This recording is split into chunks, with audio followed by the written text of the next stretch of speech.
Para entender la actualidad, estás en Ahora es Cuando. Este es el análisis político con Rodrigo Bravo. Ya estamos de vuelta, 8:36. ¿Qué tal, Rodrigo? ¿Cómo están ustedes? Oye, excelente, Buen día. pues tú. Qué bueno, yo me desperté con mucho sueño hoy día. Me costó levantarme. ¿Por qué creen que les diga? Miércoles. Sí, la mitad de ¿Qué semana. miércoles, no? Sí, me pasa lo mismo, Connie, que hace rato que no sé qué día es la semana. Pero bueno, Ya, oiga, ¿alguna cosa que quiera destacar? mira, los que tienen clarito qué día es son la ministra del Trabajo y el ministro de Hacienda, porque pasó ayer de nuevo que el plazo autoimpuesto de la entrega de indicaciones, que primero era el día lunes y luego era el día martes al mediodía, va a terminar siendo hoy miércoles en la antesala de la discusión de la Comisión de Trabajo. Hubo críticas más bien de un sector político, de la demora del gobierno, pero creo que es lo más positivo que le ha pasado a esta reforma. Porque si ayer uno mira entre líneas, las declaraciones del senador Juan Antonio Coloma, presidente de la Comisión de Trabajo, evidencian que acá se está trabajando en conjunto, que hay una discusión o hay una intención que han liderado Juan Antonio Coloma, Rodrigo Galilea, Janet Jara y Mario Marcel, para que el acuerdo o el ingreso de las indicaciones, entre otras cosas, venga con el informe financiero, que es algo que se ha discutido en los últimos días, y que sea del interés de todos los sectores políticos, o al menos del Senado, donde parece ser un escollo más fácil de saltar que el de la Cámara de Diputados. Y por eso Coloma, entre otras cosas, dijo ayer que el gobierno había quedado hoy de mandar las indicaciones, pero acordaron, o sea, no hubo una molestia, dar un plazo adicional para coordinar las propuestas que se han hecho respecto a los artículos que suponen una tarea enorme. Estamos hablando de más de 150 páginas de indicaciones. Para quienes creen que esto se va a zanjar hoy día, es muy difícil porque la situación y la revisión va a ser una de las cosas que van a torpedear los plazos autoimpuestos. Pero la moneda insiste en que se va a lograr sacar esta reforma desde el Senado durante enero. Pareciera que los plazos no alcanzan, pero creo que se va a terminar concretando, Juanma, Connie, que se extienda el plazo o la cantidad de sesiones que tenga la Comisión de Trabajo y la Sala del Senado, porque si no, los plazos efectivamente se van a empezar a complicar y se están viendo una serie de arremetidas de parlamentarios por lograr el acuerdo. Ayer, por ejemplo, se conformó una bancada femenina en el Senado que tuvo a la senadora Proboste, a la senadora Núñez, a la senadora Pascual, Órdenes, Allende, Sepúlveda y Carvajal, para llamar a aumentar las pensiones de las mujeres. Esto, en las indicaciones que vienen, parece estar zanjado, pero estaríamos hablando de un 7% de cotización, porque sería un 1% que estaría fuera de lo que habíamos conversado originalmente para igualar las pensiones entre hombres y mujeres a misma edad y a misma cotización, con un 4,5% de capitalización individual y un 1,5% a este préstamo reembolsable,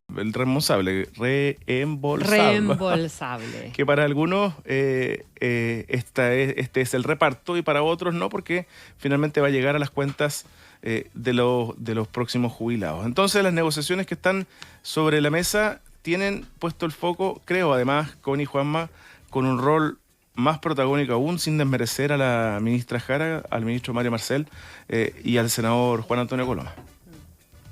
Sí.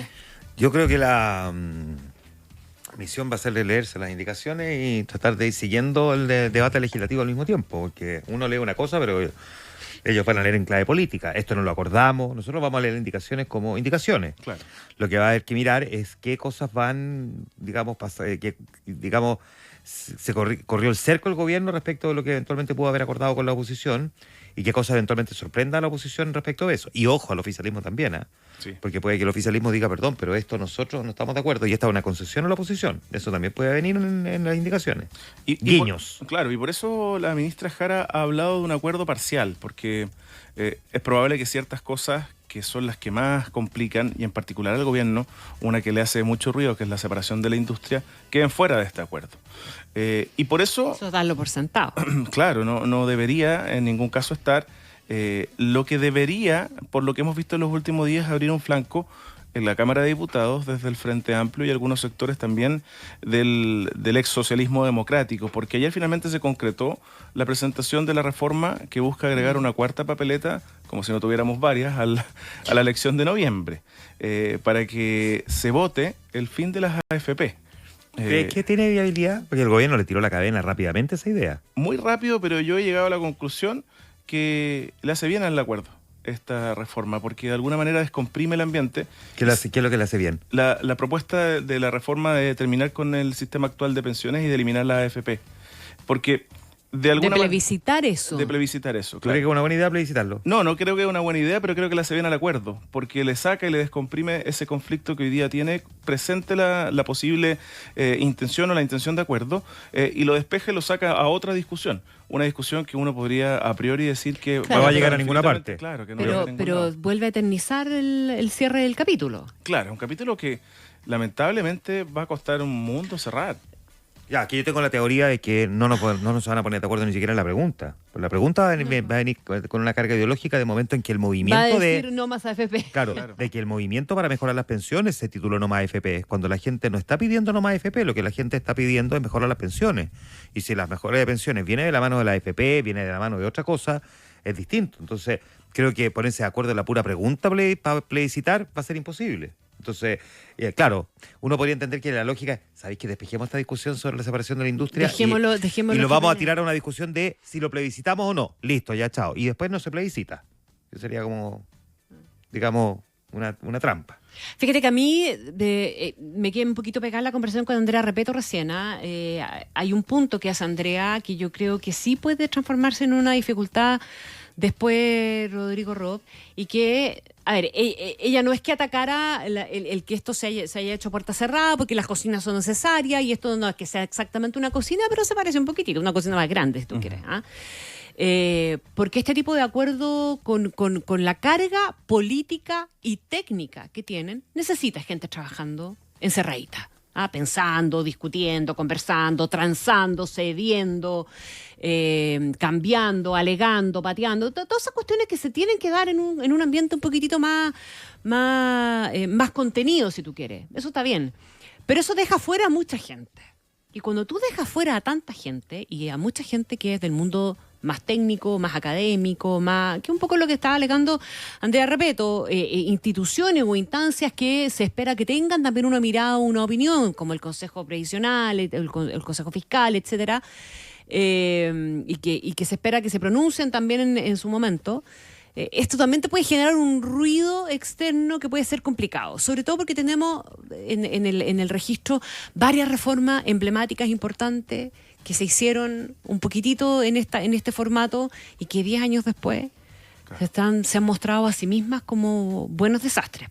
Claro, ese punto que marcas tú de la relevancia que esto debería tener de acá, no sé si a la eternidad, pero un buen tiempo, es una ecuación muy difícil de poner en esta negociación, que efectivamente no lo conversábamos recién respecto al plebiscito que propone el sector del Frente Amplio.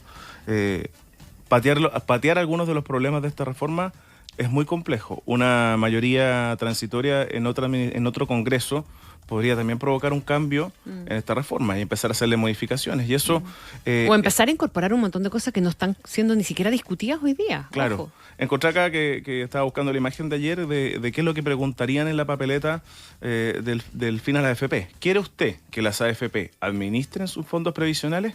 Esa es la propuesta del diputado Rubén Oyarzo. No, perdón, el diputado Rubén Oyarzo también tiene una alternativa, que también la presentó ayer, que es definir vía plebiscito si la capitalización va a un fondo individual o a un fondo compartido. No, es que eso ya está porque eso ya está acordado. No, porque si hay una cosa en la que ya nos pusimos de acuerdo, eso sí que es en técnico. eso. Claro. Es Ahora, muy difícil. la pregunta es mala, porque repíteme la primera. ¿Quiere usted que las AFP administren sus fondos previsionales? Ya, si cuando hablamos de la separación de la industria, que es lo que se supone que este grupo de parlamentarios quiere, justamente lo que estamos pensando es dejar la administración de los fondos en manos de uno y el pago, la tramitación, administrar los fondos y pagar los fondos. Esa es la separación que estamos buscando. ¿Dónde invertir? Eso no está la bien inversión puesto de en la los fondos pregunta. por un lado Claro. hay en la AFP, pero todo lo que tiene que ver con la administración, De la los- cartola, el exacto. pago, la recolección incluso de la plata por parte del empleador,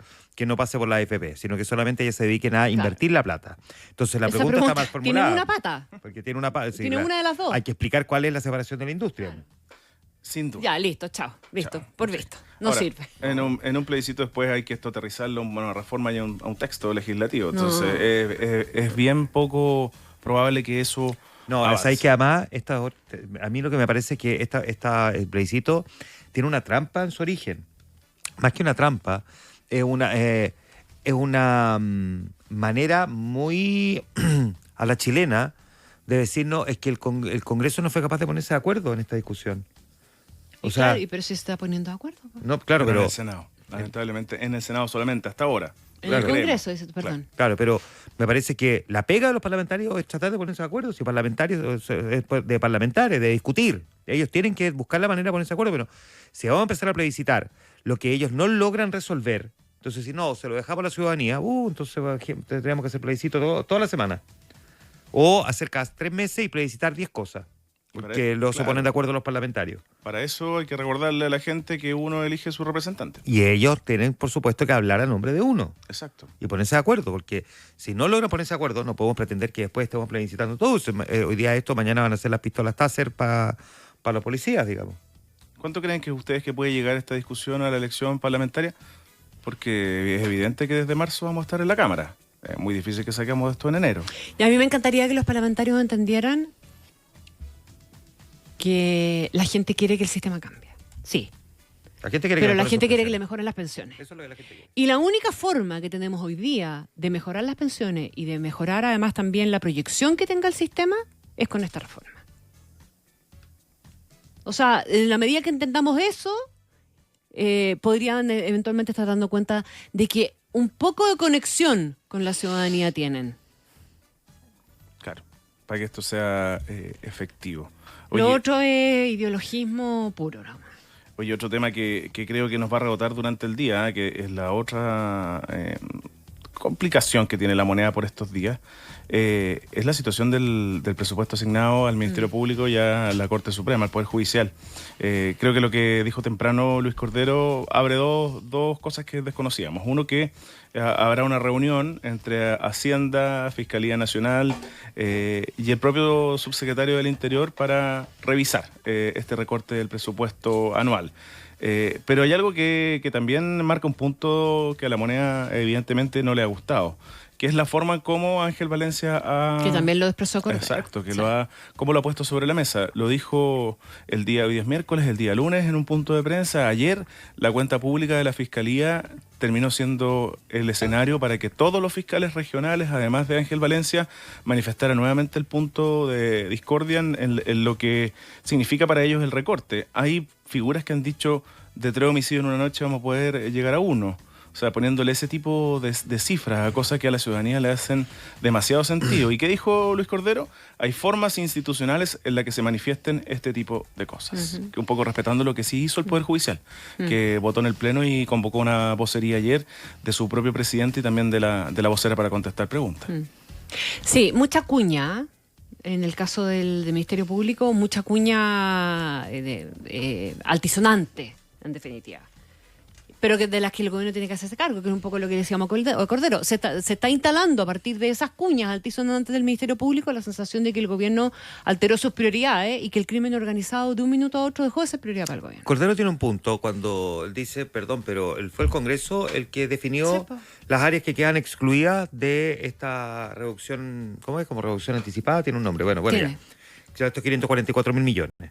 Es verdad que se excluyó a las policías, por ejemplo, pero también es cierto que los parlamentarios podrían perfectamente argumentar, pero es a criterio del gobierno que lo que no excluimos, ellos tienen que ver dónde priorizan, y claramente uno hubiese imaginado que los sectores que están más vinculados al combate a la delincuencia no se iban a ver tan tocados. Yo sé que lo que siempre se pone el ejemplo emblemático a esta altura, que es tan injusto, pero lamentablemente es realidad, el de la cultura. Pero yo ponía como ejemplo más temprano que la cultura, a diferencia del Ministerio Público, el Poder Judicial y otras instituciones, la cultura puede recaudar fondos a través de aportes privados que además se ven beneficiados con exenciones tributarias, por ejemplo. Y a lo mejor generar más incentivos para mayores aportes al mundo de la cultura a través de esa vía para poder netear una disminución del presupuesto del erario nacional. Uno no puede andar pidiendo aportes privados para el Poder Judicial, po. O sea, no, imagínate lo mal visto que podría llegar a ser eso. Entonces, quizá, yo sé, el ministro de Hacienda de correr en círculos cuando me está escuchando y yo sé que escuchar toda esta radio, pero estoy poniendo solo un ejemplo de que quizás, inevitablemente, como dice Connie, se lee como una muy mala señal el haberle reducido 17.000 millones al Poder Judicial y 7.000 millones al Ministerio Público. Sí. Y que uno hubiese dicho, a lo mejor, esto pudo haber hecho caja por otro lado. Y buscar fórmulas alternativas para poder aportar esos recursos faltantes en esas otras áreas, como deporte o cultura, y generar más incentivos de exenciones tributarias para que quienes quieren, desde el mundo privado, aportar a la cultura o al deporte. Por poner un ejemplo, y no quiero que se malinterprete que no me parece relevante la cultura o el deporte, que sí me parece muy relevante. Y además, de hecho, va muy en la mano de poder recuperar a jóvenes que están metiéndose en el mundo del crimen organizado.